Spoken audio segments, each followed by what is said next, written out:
नवम स्थान में सूर्यदेव।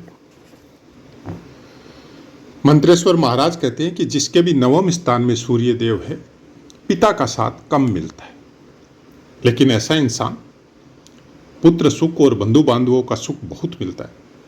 देव ब्राह्मण गो उनका भक्त होता है। मतलब मोटा मोटी कहने का मतलब है कि अच्छा फल देता है। अब पिता का साथ में यह हो सकता है कि बचपन में पिता न रहे, उसका मतलब ये भी हो सकता है कि आपका वर्क या कार्य कुछ इस तरह का हो कि आपको घर से या पिता से दूरी मिले, या पिता का कार्य ऐसा हो सकता है कि बचपन में भी आपको उनका साथ नहीं मिला। तो बहुत सी बातें, जिस तरह का वातावरण, जिस तरह के ग्रह बाकी ग्रह सपोर्ट करेंगे, उसके हिसाब से आपको देखना पड़ेगा। हम लोगों की चर्चा है तुला लगन की, और तुला लगन में सूर्यदेव अगर आपके नवम स्थान में विराजित है तो आपके एकादश स्थान से एकादश होंगे। मतलब लाभ स्थान से अगर आप इसको देखेंगे तो लाभ का लाभेश हो गया।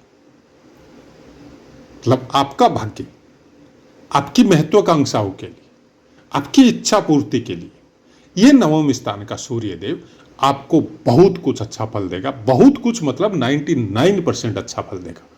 अब उसके बाद में यह भी हो जाता है कि क्या पूरी तरह अच्छा फल देगा? सूर्य की वजह से कुछ खराब फल आपको प्राप्त नहीं होंगे, लेकिन एक बहुत सी विडंबना है, बहुत सी बातें हैं कि सूर्यदेव अगर आपके नवम स्थान में विराजित है, फिर भी सूर्य की महादशा में आपके साथ कुछ प्रॉब्लम होगी। होरा पाराशर कहती है कि लाभेश अगर नवम भाव में हो तो जातक भाग्यशाली, निपुण, सत्यवादी, राज्य से सम्मानित और उत्तम धन से युक्त होता है। ये कुछ बातें ऐसी आई थी कि उनके हिसाब से उनको पता नहीं चलता है कि हम पुस्तकों में लिखी हुई कब बोलते हैं। उसकी वजह से वीडियो में 1 या 2 मिनट का समय ऐसा ही बना दिया गया है। शुरुआत हम केवल जो पुस्तकों में लिखा है, और वो भी केवल भावानुसार और आपके लग्नानुसार, वो शब्दों को हम आपको अक्षरश जैसा पुस्तक में लिखा है वैसा का वैसा बता देते हैं। बाकी बातें भी पुस्तकों के अनुसार है।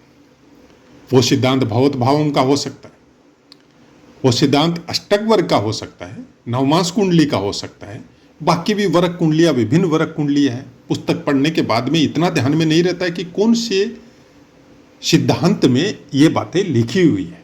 और सबसे बड़ी बात यह है कि आप कितना उसके ऊपर मनन करते हैं।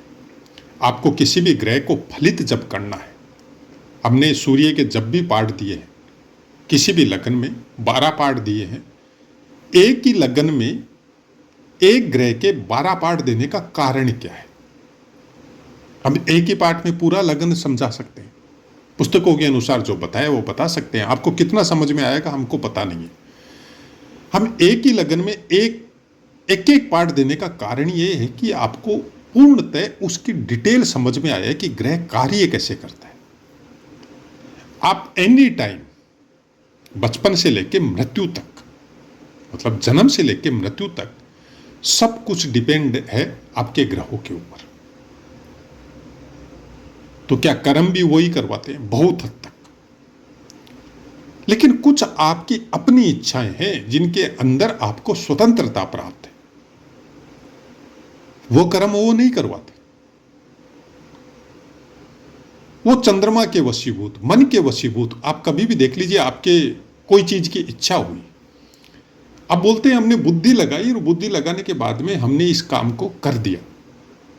आप बुद्धि तभी लगाते हैं जब मन में वो बात आती है। हमेशा ध्यान रखिएगा, मन के बगैर बुद्धि कभी काम नहीं करती, और दुर्बुद्धि भी काम नहीं करती। किसी के साथ छेड़छाड़ करनी, किसी को टोंट मारना है, किसी को प्रताड़ित करना है, आप करते बुद्धि से, उपयोग बुद्धि का लेते हैं, लेकिन भाव मन में आते हैं।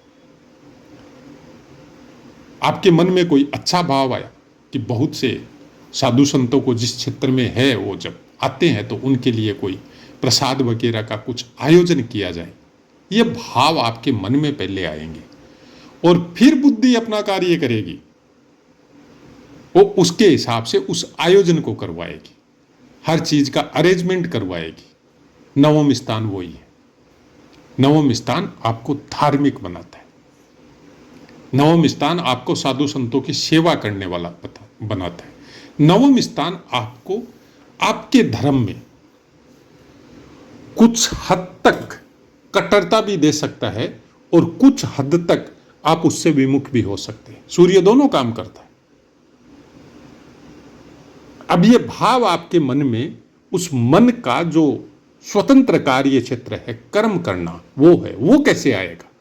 जिस तरह की संगति में रहेंगे, जिस तरह के माहौल में रहेंगे, जिस तरह के इन्वायरमेंट में आप रहेंगे, उसी तरह का मन आपका होगा। क्योंकि चंद्रमा को कन्वर्ट करना बहुत आसान है। चंद्रमा आपके मन का कारक है। आप अगर साइंटिफिक तरीके से भी पूछने जाए कि जिस क्षेत्र में 70% जल है, वहां पे प्रभुत्व जल का बेशी होता है, बाकी चीजों का कम होता है। आपके शरीर में 70% से ज्यादा जल है। तो हर चीजों का भाव, हर चीजों का मूल, हर चीजों की जड़ आपका मन है। चाहे वो भगवान के प्रति साधना हो, चाहे वो आपके काम भावना हो, चाहे अपने बेटा बेटी या अपने परिवार के प्रति आपकी जो भी कार्य करना है उनके प्रति मोह रखना है, किसी और काम के लिए आपको कुछ करना है, उसकी जड़ मन है। इसलिए आप देखिए कि जितने भी वेद शास्त्र पुराण कथाएं जो भी बताई जाती है साधु संत या कथाकारों की वजह से, उनमें वेद वाक्य एक प्रमाण है, मन को वश में रखिए। क्या इतना आसान है रखना?